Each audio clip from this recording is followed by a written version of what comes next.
इस कार्यक्रम के प्रायोजक हैं पिताजी स्वर्गीय श्री नागरदास जी टिम्बडिया एवं माताजी स्वर्गीय रीवा बहन जी टिम्बडिया की पुण्य स्मृति में उनकी पुत्र वधू श्रीमती रूपा जी टिम्बडिया एवं परिवार, राजकोट, गुजरात। ते आगे जम्बू द्वीप का वर्णन विषय जम्बू वृक्ष के परिकर का प्रमाण कहेंगे, तांते अर्ध प्रमाण जान ले। और देखो त्रिलोकसार वैमानिक अधिकार से और गाथा दिए। चौवेत दुमा जम्बुमाणा गप्पे सूताण चौपासे पल्लंक गजिण पड़िमा पत्ते अमताणी वन्नामी। सौधर्मादिक कल्प विषय चारों वन संबंधी चारी चैत्य वृक्ष हैं, ते एक एक जम्बू वृक्ष प्रमाण समान प्रमाण धरे। जम्बू वृक्ष का ऊंचाई आदि का प्रमाण आगे कहेंगे। तिहि समान ये जानना बहुरी तिन एक एक चैत्य वृक्षनि के चारों पार्श्व विषय पल्यंकासन की जिन प्रतिमा विराजे हैं, तिनको मैं कहूँ हो। यहाँ पर जो प्रतिमा जी बतलाई है तो बिना वेशभूषा की है। देखो प्रतिमा के बारे में ये प्रमाण क्यों दिए, ये क्या पद्मासन जिसी तरह का थोड़ा पद्मासन जैसा ही आसन होता है, थोड़ा सा और मुड़ा हुआ जैसा पल्यंकासन। कह रहे यहाँ जो प्रतिमा जी बतलाई है तो बिना वेशभूषा की है। उन प्रतिमा जी के पास दरवाजे पर तो तोरण वगैरह का है, परंतु प्रतिमा जी के वास्ते कोई आडंबर जैसे केसर पुष्प का वर्णन नहीं किया है। त्रिलोकसार का प्रमाण प्रस्तुत किया है। किसी भी तरह का केसर पुष्प ये वो आडंबर भगवान की प्रतिमा के साथ में हो, ऐसा नहीं होता है। क्यों करें, वहां पर कोई वेशभूषा है ही नहीं। यदि होता तो वर्णन करते। इस कारण ऐसा वर्णन कर कौन नरक निगोद का बंध बांधे, भाई साहब, कौन नरक निगोद का बंध बांधे ऐसा वर्णन करके। जिनेंद्र देव की प्रतिमा के स्वरूप को बिगाड़ कर इस तरह की बातें कह करके कौन नरक निगोद का बंध बांधे, क्योंकि सिद्धांत तो जिन प्रतिमा को निरावरण मानना है भैया, सिद्धांत तो ये है प्रतिमा निरावरण होती है। सिद्धांत तो ये है प्रतिमा निरावरण होती है। सिद्धांत तो ये है जिनेंद्र देव की प्रतिमा के किसी भी प्रकार का आवरण और आडंबर नहीं होता है, निरावरण मानना। अतः शास्त्र विरुद्ध को कौन निष्पादन करे तथा दुर्गति का बंध बांधे। सबका निष्कर्ष यह ही है कि प्रतिमा बालक के समान शुद्ध निर्विकार ही पूज्य है, अन्यथा अपूज्य है। आगे और भी कहते हैं धम्म रसायन सिद्धांत संग्रह में और भी बात कहते हैं। संपूर्ण चंद वपणो जड़ मऊड विवज्जी ओ निराहरणो पहरण जुवई विमुक्को संति परो होई परंपा। कुछ शब्द में भी ऐसे लगते हैं कहीं कहीं जो ये श्लोक वगैरह लिखे हुए हैं, वास्तव में इनकी प्रूफ रीडिंग ढंग से होनी चाहिए। अक्षर मात्राएं कम ज़्यादा हो जाती है तो सब बिगड़ जाता है, फिर कहीं ना कहीं कोई मिस्टेक जैसी लगती है। निभूषणो विसोहई को होए अपम ओ मणो नथी जम्मा विपार रहितो रहियो निरंबरो मनोहरो तम्हा। धम्म रसायन बड़ा गजब का ग्रंथ है। लिखते हैं ये जिनके शरीर की आकृति चंद्रमा के प्रतिबिंब से भी करोड़ गुणी स्वच्छ जटा हो, मुकुट तथा आभरणों से एवं वेशभूषा से रहित, स्वच्छ तो है ही, स्वच्छ के बाद में कोई डैश वैश इस तरह का कोई चिन्ह आना चाहिए। फिर लिखते हैं जटा मुकुट तथा आभरणों से एवं वेशभूषा से रहित, शांतिमय, सांसारिक विषय कषाय स्त्री संग से रहित है। हे जिनेंद्र, ऐसा आपका स्वरूप है, ऐसा आपका स्वरूप है। जिनके किसी प्रकार के भूषणों से, क्या लिखा, जिनके किसी प्रकार के भूषणों से शोभा नहीं और न जिनके किसी प्रकार का क्रोधाधिक विभाव ही है, और जिनके किसी प्रकार का अंबर अर्थात लेप आभूषण नहीं। हे जिनेंद्र, आपका ऐसा महामनोहर स्वरूप जैसा त्रिलोक में अन्य पुण्याधिकारी जीवों को नहीं, सो भी निरावरण आयुध रहित जन्मते बालक के समान संसारी जीवों का हितकारी है, ऐसे आप जयवंत रहो। अभी बातें तो जैनेन्द्र देव की प्रतिमा के संदर्भ में इतनी इतनी कहते हैं, मन तो करता है यहीं रुक जाओ, दूसरा मन कहता है कि नहीं नहीं पूरा कर यार, क्या करना है, नया प्रकरण शुरू करेंगे, ऐसा मन होता है। पूजा के द्रव्यों की चर्चा करेंगे कल से, देखो 2 पेज और है, फटाफट पढ़ते हैं अपन। बातें तो समझ में आ रही है ना। कौन है भैया जिनेन्द्र देव, कैसे होते हैं? नई आडंबर, निर्लेप, क्रोधादि विभावों से रहित, ओहो मनोहर है आपका रूप, निरावरण है, आयुध से रहित है, जन्मते बालक के समान है, हितकारी है, आप जयवंत रहे। निराभूषण विगत दूषण तुम्हारी सदा जय होवे। निराभूषण विगत दूषण तुम्हारी सदा जय होवे। इस प्रकार जिनकी देवों करी स्तुति पाई जावे सो देव पूज्य हैं। और भी कहा है, देखो निगंथ मोह मुक्का। ओहो, निर्ग्रंथ कौन होते हैं? मोह मुक्का। निगंथ मोह मुक्का, जो मुनि निर्ग्रंथ अंतरंग और बाह्य परिग्रह से रहित हैं, वह ही आकृति जिन प्रतिमा की पूज्य मानी है। और भी कहा है, कितना स्पष्ट कह दिया है, अंतरंग और बहिरंग परिग्रह से रहित जो आकृति होगी बस उसे ही पूज्य माना है। अन्य लिंग ग्रहात परिग्रहा जिन लिंगेन मुच्यते। अन्य दर्शनों में जितने भी पूज्यता के स्थान हैं सो सब ही परिग्रह धारण करने वाले होते हैं, वो सब परिग्रह धारण करने वाले होते हैं। परंतु संसार में एक यह जैन धर्म ही परिग्रह वेशभूषा आवरण रहित आत्मा अथवा प्रतिबिंब को पूजने वाला है। मतलब क्या कह रहे हैं, दुनिया में जितने भी पूज्य स्थान है ना, जरा देखो, जगत के देव सब देखे, कोई रागी कोई द्वेषी, किसी के हाथ आयुध है, किसी को नार भाती है। किसी के हाथ में आयुध है, किसी को नार भा रही है। यहां लिख रहे हैं ये पूरे दुनिया के देवी देवताओं को जरा चिराग लेकर के ढूंढो आप, वीतरागी जैनेन्द्र देव की प्रतिमा जैन मत सिवाय अन्यत्र पाई नहीं, अन्य कहीं नहीं मिलती है। हो क्या लिख रहे हैं, संसार में एकमात्र ये जैन धर्म ही है जो परिग्रह वेशभूषा रहित आवरण रहित आत्मा अथवा प्रतिबिंब, देखो सर्व प्रकार के आवरणों से रहित है आत्मा। अपना त्रिकाली आत्मा जो है ना, चैतन्य देव जो अंदर विराजमान है, वो असली देव। ये कह रहे हैं ऐसी वेशभूषा आवरण से रहित आत्मा अथवा प्रतिबिंब को पूजने वाला है, तब ही इन आत्माओं का कल्याण होता है। जो जीव परिग्रह रहित ऐसी आत्माओं को पूजते हैं, जो जीव परिग्रह रहित राग द्वेष से रहित अपने चैतन्य का अवलंबन लेते हैं, सच में उनका कल्याण होता है। जो जीव परिग्रह रहित बाह्य प्रतिमाओं को पूजते हैं, उनका कल्याण होता है। किनका कल्याण होगा जगत में? अरे परिग्रह रहित परमात्मा की पूजन करो, अरे परिग्रह रहित जिनेन्द्र देव को देखो, अरे निष्परिग्रही हमारे जिनेन्द्र देव प्रभु परमात्मा को देखो।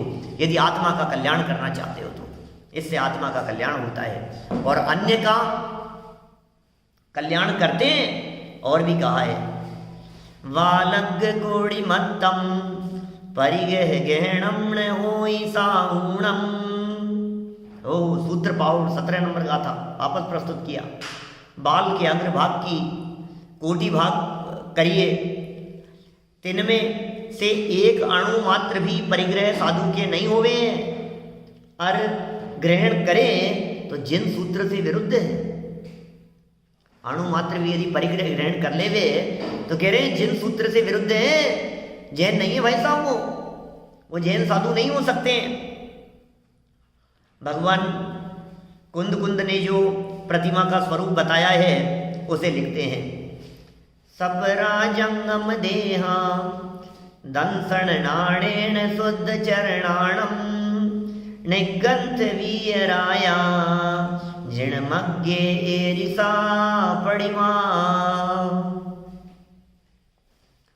दर्शन ज्ञान करी शुद्ध है, निर्मल है चरित्र, जिनके तिनकी स्वपरा कहिए तथा पर की चालती देह है, सो जिन मार्ग विषय जंगम प्रतिमा मानी है, अथवा स्वपरा कहिए आत्मा ते पर कहिए भिन्न है, ऐसी देह सो कैसा है निर्ग्रंथ स्वरूप है, जाके कछु परिग्रह का लेश नहीं है, सो ही दिगंबर मुद्रा मान्य है। ये मुझे लगता है ये सब थोड़ा बहुत कुछ ध्यान नहीं दिया गया है, इसलिए रिपीट भी हुआ है।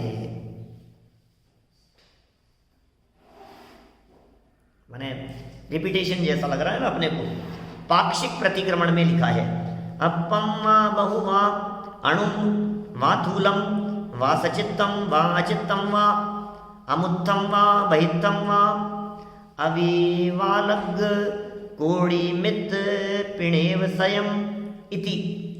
अल्प बहुत, अणु, स्थूल, सचित, अभ्यंतर, बाह्य किसी प्रकार का भी एवं बाल के करोड़वां भाग भी मेरे परिग्रह न हो, ऐसा कहा है।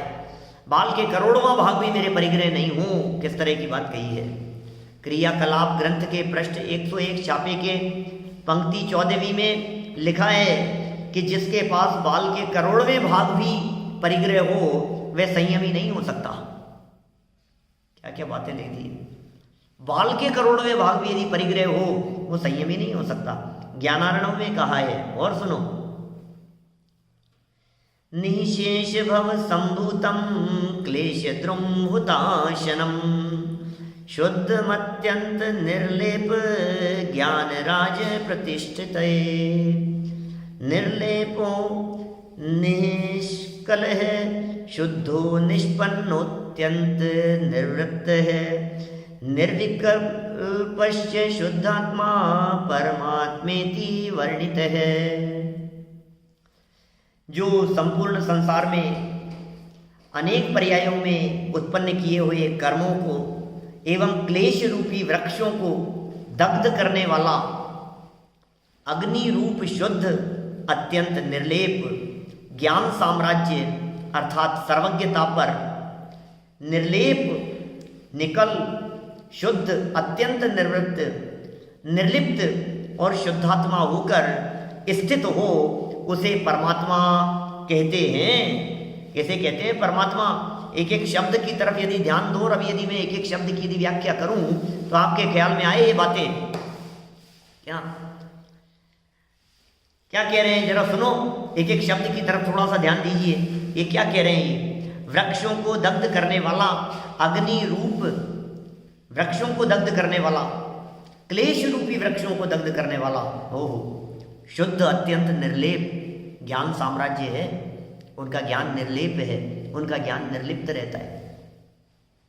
ऐसे सर्वज्ञता देखिए क्या कह रहे हैं परमात्मा कह दिया। सहस्त्र नाम में भी 1008 नामों से निर्लेप लिखा है। प्रभु के 1008 नाम हैं और उनमें निर्लेप लिखा है। सहस्त्र नाम की चर्चा जहाँ आई है। व्योम मूर्ति अमूर्तात्मा निर्लेपो अमल लोचन है। व्योम व्योम मूर्ति व्योम अमूर्ति अमूर्तात्मा निर्लेपो अमल लोचन है। उल्लिखित अनेक प्रमाणों से भगवान परिग्रह रहित और निर्लेप हैं। यह सिद्ध किया जा चुका है, यह बात सिद्ध की जा चुकी है कि भगवान निर्लेप हैं और परिग्रह से रहित हैं। अतः भगवान के ऊपर केशर का लेपन करना आगम विरुद्ध समझकर नहीं करना चाहिए। ओहो, भगवान के ऊपर केशर का लेपन करना आगम विरुद्ध है। कितने कोई मैं समझता हूँ कोई 50, 60, 70, 100 प्रमाण दे दिए होंगे यहाँ। अभी गिनने लगो तो 50 से ज़्यादा तो निकलेंगे कम से कम। इतने प्रमाण प्रस्तुत कर दिए। भगवान की प्रतिमा परिग्रही होती है, परिग्रह रहित होती है, परिग्रह रहित है। परिग्रह का व्यापार मत करो, परिग्रह से भिन्न देखो, परिग्रह से न्यारा देखो। भगवान जैनेन्द्र देव की प्रतिमा को परिग्रह से रहित देखो। कितनी कितनी तरह से ये बातें लिख रहे हैं।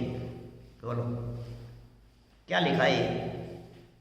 देखिए, आगम विरुद्ध समझकर नहीं करना चाहिए। आगे जिन प्रतिमा का स्वरूप कहते हैं बोध बाहुड़ की 16 नंबर की गाथा। जिण बिंबणाणमयम संयम शुद्धम सुवीरायम च जम देह दिक् सिक्खा कम अक्षय कारणे शुद्धा। ओ बोध बाहुड़ कुंदकुंदाचार्य देव के वचन है भाई साहब। कुंदकुंदाचार्य देव के वचन है। भगवान कुंदकुंद स्वामी क्या लिख रहे हैं जरा सुनिए। जिन बिंब कैसा है? ज्ञानमयी संयम करी शुद्ध है। जिन बिंब कैसा है?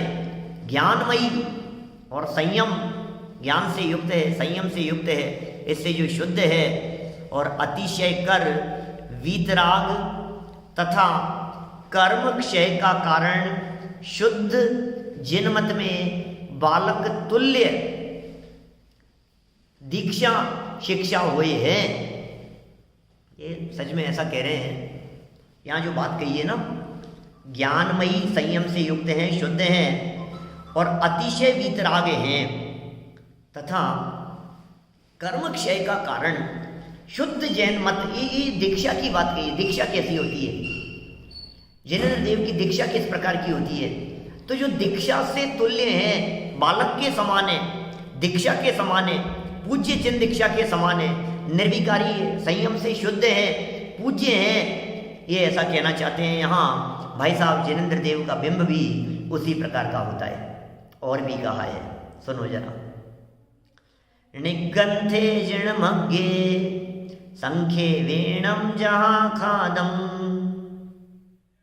जिन प्रतिमा निर्ग्रंथ रूप हुए हैं, जामे बाह्य और अभ्यंतर लेश मात्र परिग्रह नाई, सोई पूज्य हुए है। और भी कहा है, जैनेन्द्र देव की जो प्रतिमा होती है वह अंतरंग और बहिरंग से लेश मात्र भी परिग्रह से युक्त नहीं होती, लेश मात्र भी परिग्रह से युक्त नहीं होती है। जैनेन्द्र देव की प्रतिमा वही पूज्य होती है। और सुनो, और भी कहा है। जय जाय रूव सरिसो तिल तुस में तम न गिह दिह थेसु जैले अप बहुयम तत्तो पुणजने गोदम। काफ़ी मतलब ध्यान नहीं रखने की वजह से, क्योंकि महाराज साहब तो लिख करके चले गए, वे तो लिखते चले गए थे क्या, लेकिन बाद में जब ये प्रकाशित हुआ तो ध्यान नहीं दिया गया। ये सब गाथाएं, बहुत सारी चीज़ें रिपीट पहले लिख दी है। यही गाथा अभी तो पढ़ी थी अपन ने थोड़ी देर पहले, 18 नंबर की गाथा सूत्र पाउड़ की, उसे यहाँ दोबारा प्रस्तुत कर दिया है। लेकिन अर्थ नहीं था वहाँ भावार्थ लिखा हुआ था, यहाँ अर्थ लिख रहे हैं। वहाँ भाव लिखा था। मुनि का स्वरूप होवे है सो यथाजात रूप होए। जयचंद जी छाबड़ा साहब का भावार्थ लगता है। मुनि का स्वरूप होए है तो यथाजात रूप होए। जैसे जन्मता बालक नग्न रूप होए है, तैसा मुनि का स्वरूप दिगंबर मुद्रा का धारक नग्न रूप होए है। मुनि का स्वरूप भी दिगंबर मुद्रा का धारक होता है, नग्न रूप होए है। अपने हस्त के विषय तिल तुष मात्र भी परिग्रह कुछ ग्रहण नहीं करें। अपने हाथ में तिल के तुष मात्र भी परिग्रह को ग्रहण नहीं करें। कदाचित कोई मुनि अल्प व बहुत परिग्रहण करे, कदाचित कोई मुनि अल्प व बहुत ग्रहण करे, तो ग्रहण करने का फल से वह मुनि कौन लिख रहा है? ये बातें कौन लिख रहा है? ये बातें किसने लिखी है? कुंदकुंदाचार्य देव ने। कोटेशन किसने दिया है? महाराज साहब सूर्य सागर जी साहब ने। संजीव गोदा का क्या है इसमें? कुछ भी नहीं है। संजीव जी ने क्या किया? बोले कुछ नहीं है, पढ़ करके सुना रहे हैं इसमें। कुंदकुंदाचार्य देव का लिखा हुआ 2000 साल पहले का लिखा हुआ सन 1950 के आसपास लिखा गया ये ग्रंथ, आचार्य महाराज सूर्य सागर जी साहब ये कह रहे हैं कि भैया इसके ग्रहण करने के फल से वह मुनि निगोद का पात्र होवे, वह मुनि निगोद का पात्र होवे, यानी उस पाप से निगोद में जावे। हे भगवान, हे कुंदकुंदाचार्य देवी कह सकते हैं, हे भगवान, इस प्रकार की चर्चाएं ये सूर्य सागर जी महाराज जी लिख सकते हैं। क्या जरूरत थी कुंदकुंदाचार्य देव की बातों को यहाँ लिखने की? समाज में क्यों लिखी इन्होंने 2000 साल पहले की बातों को? ये महाराज साहब आप ये दोबारा क्यों उनको उतार करके लिख रहे हो? क्यों खोल खोल करके दिखा रहे हो हमारे को ये शास्त्र खोल खोल करके क्यों बतला रहे हो?